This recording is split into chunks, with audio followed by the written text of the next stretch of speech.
Hello दोस्तों, कैसे हैं आप। आई होप कि आप सब बहुत अच्छे होंगे और अपना ख्याल रख रहे होंगे। आज फिर हम आ गए हैं एक नई कहानी के साथ, बहुत ही दिलचस्प कहानी के साथ। तो चलिए शुरू करते हैं।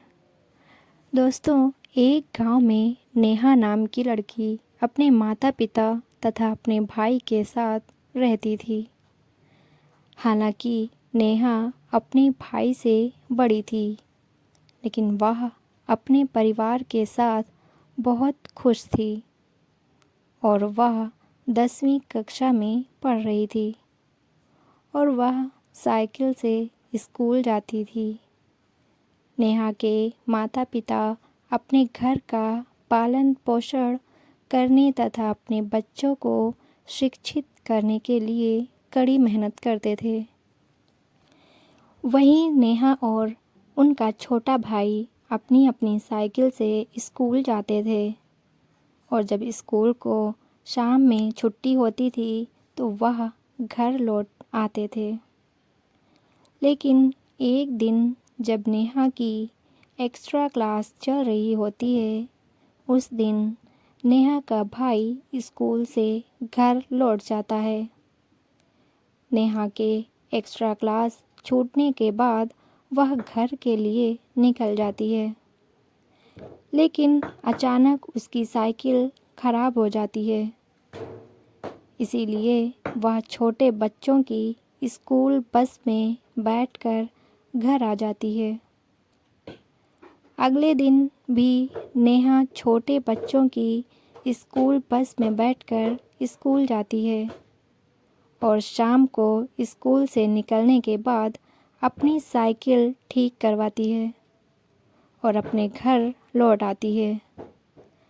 लेकिन नेहा को बस में सफ़र करना काफ़ी पसंद होता है, इसीलिए वह प्रतिदिन छोटे बच्चों की स्कूल बस में बैठकर स्कूल जाती थी। नेहा दिखने में बेहद खूबसूरत थी, लेकिन वह समझदार होने के साथ साथ थोड़ी मासूम भी थी। नेहा रोज़ छोटे बच्चों की स्कूल बस में बैठकर स्कूल जाया करती थी। स्कूल बस का ड्राइवर भी नेहा को रोज़ स्कूल बस में बिठाता था और ऐसा कुछ दिनों तक चलता रहा और इस तरह बस ड्राइवर को नेहा से प्यार हो जाता है। हालांकि बस का ड्राइवर लड़का था, लेकिन वह दिखने में काला था और दिल का बहुत अच्छा था। और यहाँ नेहा बहुत ही चंचल स्वभाव की थी और उसे पढ़ाई के लिए रोज़ बस से स्कूल जाना पड़ता था। इसीलिए नेहा भी उस ड्राइवर को पसंद करने लगी थी। लेकिन दोनों एक दूसरे से अपने प्यार का इजहार नहीं कर पा रहे थे और एक दिन स्कूल बस के ड्राइवर ने हिम्मत जुटाई और आखिरकार नेहा के लिए अपने प्यार का इजहार कर ही लिया। क्योंकि नेहा भी उसे पसंद करने लगी थी, इसीलिए उसने बस ड्राइवर के प्यार के इजहार को स्वीकार कर लिया। और इधर नेहा की 10वीं की परीक्षा भी नज़दीक आ रही थी और नेहा का पढ़ाई में कुछ भी मन नहीं लग रहा था। धीरे धीरे कुछ दिन बीत गए और आखिरकार 10वीं की परीक्षा भी शुरू हो गई और नेहा ने पूरी परीक्षा दी। परीक्षा पूरी हो जाने के बाद ड्राइवर नेहा से मिलता है, लेकिन नेहा उससे कहती है कि वह गर्मी की छुट्टियों के मौसम मिलने नहीं आ सकती। इतना कहकर नेहा वहाँ से चली जाती है और 10वीं के परिणाम का इंतज़ार करते हुए घर में रहकर घर के कामों में हाथ बटाती है। नेहा ने अपने घर के कामों में गर्मी की छुट्टियां ख़त्म की और कुछ दिनों बाद 10वीं के नतीजे घोषित किए गए, जिसमें नेहा परीक्षा में फ़ेल हो गई है। और असफलता की खबर सुनकर नेहा के माता पिता नेहा को बहुत कुछ भला बुरा सुनाते हैं, जिसके लिए नेहा बहुत रोती है और अगले साल फिर से परीक्षा फॉर्म भरकर परीक्षा की तैयारी में लग जाती है। क्योंकि नेहा को इस बार की परीक्षा उत्तीर्ण करनी होती है, इसीलिए नेहा परीक्षा की तैयारी में काफ़ी ध्यान देती है और यहाँ परीक्षा समीप आ जाती हैं और नेहा 10वीं की परीक्षा भी दे देती है। लेकिन कुछ दिनों बाद जब उसका रिज़ल्ट आता है तो नेहा परीक्षा में पास कर चुकी होती है और पास हो जाने की खबर सुनकर नेहा के माता पिता तथा भाई बहुत खुश हो जाते हैं। नेहा आगे की पढ़ाई जारी रखना चाहती है, इसीलिए वह 11वीं कक्षा में प्रवेश लेती है। जब 11वीं कक्षा में कक्षाएं शुरू होती हैं तो बस चालक नेहा से बात करने की कोशिश करता है, लेकिन नेहा उसे बात करने से साफ इनकार कर देती है और उसे साफ साफ कहती है कि आज के बाद ना मिले और ना बात करने की कोशिश करे, क्योंकि मैं आगे की अच्छे से पढ़ाई करना चाहती हूँ। यह कहकर नेहा वहाँ से चली जाती है।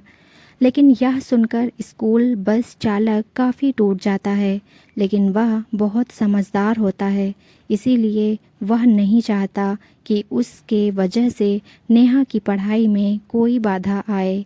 इसीलिए स्कूल बस ड्राइवर नेहा से कभी नहीं मिलता और ना बात करने की कोशिश करता है। इधर नेहा 11वीं की पढ़ाई भी पूरी करती है और अगली कक्षा यानी 12वीं कक्षा में होती है। नेहा अच्छी तरह जानती है कि 12वीं कक्षा की पढ़ाई थोड़ी मुश्किल होती है, इसीलिए वह काफ़ी पढ़ाई पर ध्यान देना चाहती है। लेकिन एक दिन नेहा साइकिल से स्कूल जाती रहती है, तब एक स्मार्ट लड़का बाइक से जा रहा होता है और नेहा को देखकर लड़का मुस्कुराता है और नेहा भी उस लड़के को देखकर मुस्कुराती है। अगले दिन भी जब नेहा अपने स्कूल के लिए निकलती है तो लड़का फिर से रास्ते में दिखाई देता है और नेहा को देखकर फिर मुस्कुराता है और यह देखकर नेहा भी मुस्कुराने लगती है। और कुछ दिनों तक ऐसा ही चलने के बाद नेहा और उस लड़के की नज़दीकियाँ बढ़ जाती हैं और नेहा उस ड्राइवर को भूलकर उस लड़के से बहुत प्यार करने लगती है और उस लड़के को भी नेहा से बहुत प्यार हो जाता है। और इधर नेहा स्कूल जाने के बहाने उस लड़के के साथ घूमती रहती है। इससे उन दोनों के बीच गहरा प्यार हो जाता है, जिससे नेहा का मन पढ़ाई पर नहीं लग पाता है, क्योंकि नेहा वही गलती कर रही थी जो उसने 10वीं क्लास में की थी। यहाँ उसकी परीक्षा भी 12वीं की नज़दीक आ रही थी। लेकिन नेहा का पढ़ाई में बिल्कुल भी मन नहीं लगता है, क्योंकि नेहा घर से स्कूल के लिए निकलती थी, लेकिन स्कूल ना जाते हुए नेहा उस लड़के के साथ घूमती और मौज मस्ती करती रहती थी, क्योंकि वह लड़का एक ऑफिस में जॉब कर रहा था। और कुछ दिन बाद नेहा की परीक्षा भी शुरू हो गई। 12वीं की कक्षा की शुरू हो जाती हैं और ठीक वैसे ही नेहा 12वीं कक्षा की पूरी परीक्षा देती है। परीक्षा के बाद लड़का नेहा को एक मोबाइल भी दे देता है। नेहा मोबाइल देखकर बहुत खुश हो जाती है। घर आने के बाद उसके माता पिता उस मोबाइल के बारे में पूछते हैं, लेकिन नेहा अपने माता पिता तथा भाई से झूठ बोलकर मोबाइल मिलने का बहाना बना लेती है। नेहा उस लड़के से चोरी छिपे मोबाइल पर बात करती रहती है और बहाने से लड़के से मिलने जाती रहती है।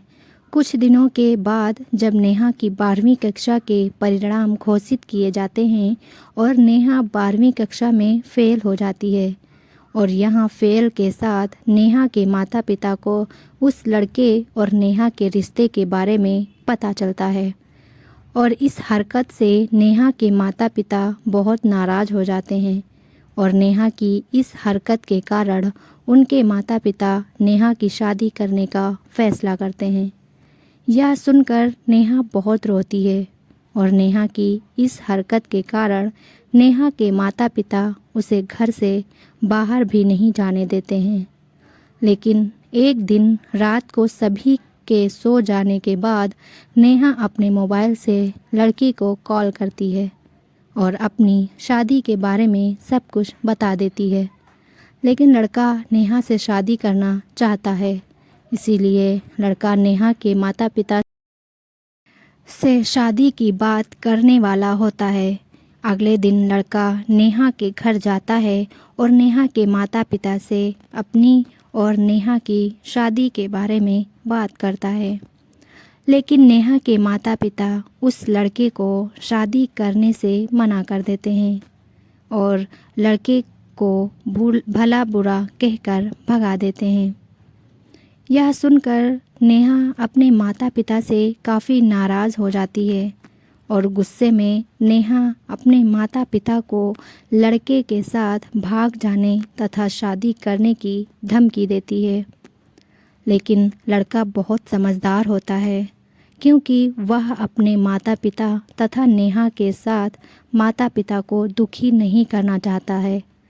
इसीलिए लड़के को भागकर शादी करना पसंद नहीं होता है। इसीलिए तो लड़का अपने प्यार की कुर्बानी देकर नेहा को अपने माता पिता की पसंद से शादी करने के लिए कहता है। यह सुनकर नेहा बहुत रोती है क्योंकि नेहा उस लड़के से बहुत प्यार करती थी। लेकिन नेहा के माता पिता नेहा की शादी उस लड़के से करना पसंद नहीं करते थे। इसीलिए उन्होंने नेहा के लिए लड़के की तलाश शुरू कर दी और एक दिन नेहा के लिए एक रिश्ता भी आता है और वह लड़का काफ़ी अमीर होता है। लेकिन उस लड़के की पहली ही शादी हो चुकी होती है। लेकिन वह अपनी पहली पत्नी से तलाक लेकर दोबारा शादी करना चाहता है। यह बात नेहा के माता पिता अच्छी तरह से जानते थे। फिर भी नेहा के माता पिता लड़का बहुत अमीर है इसीलिए उस लड़के से नेहा की शादी कराना चाहते थे। नेहा के माता पिता भली भांति जानते थे कि लड़के को शराब पीने की आदत है और शराब की वजह से वह अपनी पहली पत्नी की पिटाई करता था, जिसके चलते पहली पत्नी ने उन्हें तलाक दे दिया। यह सब जानते हुए भी नेहा के माता पिता उस लड़के से नेहा की शादी करवाते हैं। नेहा मजबूरी में अपने माता पिता के कहने पर लड़के से कर लेती है। लेकिन शादी के कुछ दिनों के बाद जब लड़का फिर से शराब पीकर घर लौटता है तो वही हरकत नेहा के साथ फिर करता है, मतलब कि नेहा को मार पीट करता है। अगले दिन भी लड़का शराब पीकर घर लौटता है और कुछ कहा सुनी के बाद वह नेहा को खूब पीटता है और नेहा बहुत रोने लगती है। अगले दिन सुबह नेहा यहाँ अपने माता पिता के पास लौट आती है और अपने माता पिता को पूरी सच्चाई बताती है। यह सुनकर नेहा के माता पिता चौंक जाते हैं। लेकिन नेहा के पिता की तबीयत काफ़ी ख़राब हो जाती है और अधिक तबीयत खराब होने के तथा समय पर दवा न मिलने के कारण उनकी मौत हो जाती है। पिता की मौत के बाद नेहा की मां तथा उसके भाई को बहुत ही बड़ा झटका लगता है क्योंकि परिवार का कोई मुख्य सदस्य खुद से बहुत दूर चला जाता है तो उसका दर्द क्या होता है यह आप बखूबी जानते हैं। और कुछ दिनों के बाद नेहा अपने पति से डाइवोर्स ले लेती है और अपनी माँ तथा अपने भाई के साथ खुशी से रहती है। तो दोस्तों हमारी कहानी यहीं पे ख़त्म होती है। अगर हमारी कहानी आपको पसंद आए तो लाइक और सब्सक्राइब ज़रूर करें। कल फिर मिलते हैं नई कहानी के साथ, तब तक के लिए